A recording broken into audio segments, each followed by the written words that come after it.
It's becoming increasingly clear that secondhand shopping in Japan is becoming so popular that it's making waves everywhere. I'm wearing secondhand right now. Even Japanese secondhand retailers are catering more towards Western shoppers than Japanese, which is rich considering much of the secondhand stuff in Japan originated in countries they likely are from. But that's neither here nor there. Today, we're gonna explain in a highly digestible list format the open secret reason why Japanese secondhand is so damn good. We got 5. So I'm Reggie Casual, let's get it. All right, first up, curation. This is probably the most important element of the Japanese secondhand market, curation. While certain shops in the West do this type of thing, that's the very problem with that statement. Certain shops do it. In Japan, nearly every shop does this. Curation is huge. From big to small, nearly every secondhand venue picks a theme, whether that be luxury, designer, off-mode, Americana, 80s, 90s, military mix, or college prep, doesn't matter. As such, it's relatively easy to find a spot and formulate an entire aesthetic around a style. Plus, it's easier to find categorically. You don't necessarily have to sift through different styles of shirts to find that flannel, that one flannel you want, because all the flannel shirts are in the section you are looking to find it in, at least in Japan. Now, this curation makes it a much more favorable experience and even more effective if you know this fact before you even enter the premises of Japan, so know that. Next up, we have cleaning and restoration.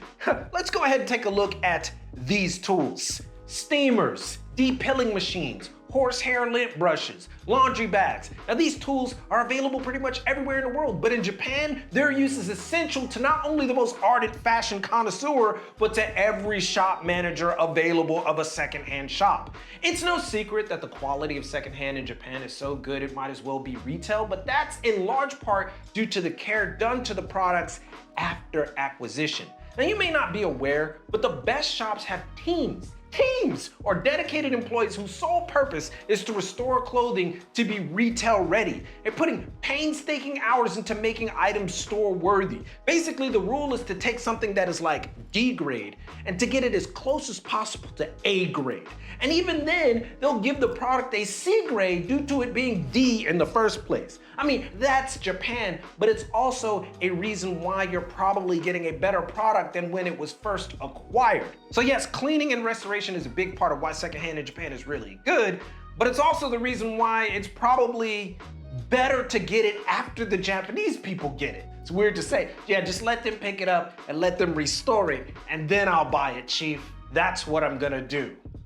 Sounds good to me. However, they will put a premium on it. They'll put a premium right on that price, but you know, that's how it be sometimes. All right, so next up is styling. Now, it may seem like a bit of a stretch when it comes to secondhand that styling is a big reason why secondhand in Japan is so good. Oh, it's styling.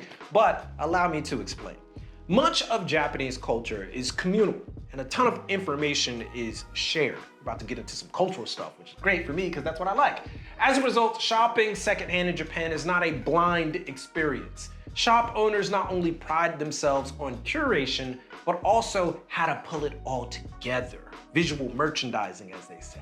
And this is the secret part that was mentioned in the first place. This is the secret. It's the most important fact about Japanese secondhand. Basically, they know how it's supposed to look, or at least have an indication of how to style the pieces, which is why many secondhand shops actually have mannequins set up to show you the style of the shop and just give you a guide, like a regular retail shop. Many secondhand stores in Japan operate under a visual design basis, giving customers a window into what they can do and what to expect. Now, this is only possible due to the fact that Japan is blessed with high-aptitude consumers, which is the next thing on our list. But before that, a word from our sponsor, Squarespace. You've probably heard that Squarespace is one of the best places to build a website. If you've been here, I know you have. They have award-winning templates, backend analytics, a host of essential integrations, and phenomenal customer service, right? Well, let's go ahead and add to that. Squarespace now gives you the opportunity to build your own email templates, edit your future website on mobile, and now has a video app so you can make your site even more personal for visitors. And you're gonna wanna use all those because Squarespace's new members areas allow you to create communities, monetize, and give back to your most loyal followers and fans. And that's just the surface. By joining up, you can save 10% off of your website by using our link, squarespace.com/thecasual. So get started on that site and use Squarespace today. Now, I don't know if you guys and gals know this, but you watching this right now, you're actually rare. You are a rare breed. You are abnormal, but in a good way. Even if you don't like anything that I'm saying, or have never liked anything that I'm saying, the fact that you are seeking deeper information about fashion puts you in a category that isn't necessarily mainstream. But imagine, if you will, if nearly everyone who is interested in fashion was like you when it comes to fashion research. Hell, imagine if they were more intense than you. The fact that Japanese fashion consumers are of a high aptitude means that there is an expectation to deliver from not only retail, but also secondhand. And by golly, they got some high aptitude in Japan. And yes, by golly, that's right.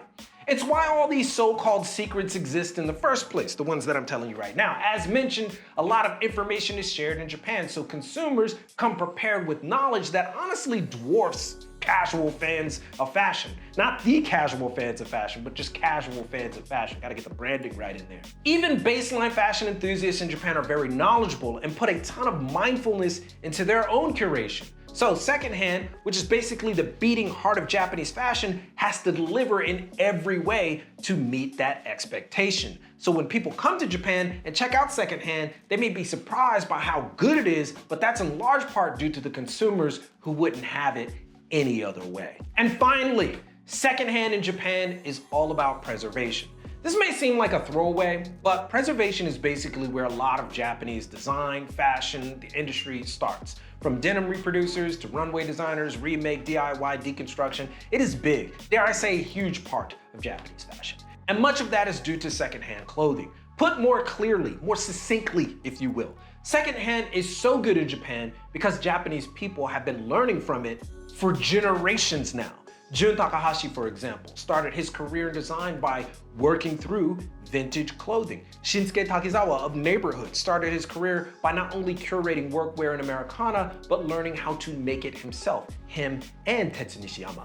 Chitose Abe's entire design methodology and philosophy is basically DIY on steroids. Miharu Yasuhiro's designs are techniques born from secondhand experience and vintage wares. That is to say, the greats in Japan, the giants of the industry, some of whom I didn't even mention. Many of them used secondhand clothing to jumpstart their careers. It wasn't about making new designs, but altering and envisioning something else that was already there. The fashion populace in Japan took up the mantle and made it more style-centric and lifestyle-driven, leading to extreme levels of curation and thus, along that line, preservation. To many outsiders, the co-opting of many of the styles that we've seen today are negative in some respects. But for Japanese people, it was a way of honoring not only the influences they adopted, but also the authenticity of the origins, which is exactly what this whole thing is about in the first place. Secondhand in Japan is good because for the most part, Japanese people are highly adept preservationists. Admittedly, that comes with its own issues, its own can of worms, if you will, in certain areas. But in fashion, particularly secondhand fashion, it's what makes Japan a special place indeed. And those are the secrets as to why, but it's nothing without experiencing it yourself. So once you come to Japan, because I'm sure you will, please remember these secrets and utilize them to your advantage. Come with an open mind, or just become like Japanese in that regard. You don't have to be Japanese, but become like them. I just told you how to do it, right? That's not to say that you're gonna be Japanese. Anyway, you get it. Just be, win in Rome type deal. In any case, what style of secondhand fashion piques your interest? Or which styles would you like to be preserved or immortalized? it may be preserved. I don't know. Or pitch another topic you'd like us to cover. Even better. Let it all be known in the comments. Join us on YouTube or Patreon for benefits and extras if you can. It helps us keep this thing going and serves you up bigger and better reviews and insights. But at the very least, drop a sub, like, turn on notifications if you found this content valuable or entertaining to you. But most importantly, keep it locked right here for all of your info in international fashion, culture, and business from Tokyo. It's your boy, and keep it casual. Yoroshiku onegaishimasu. And I will see you guys in a hot minute. Add a little bit of spice in there. Literally, spice, hot. You get it, whatever. I'm out.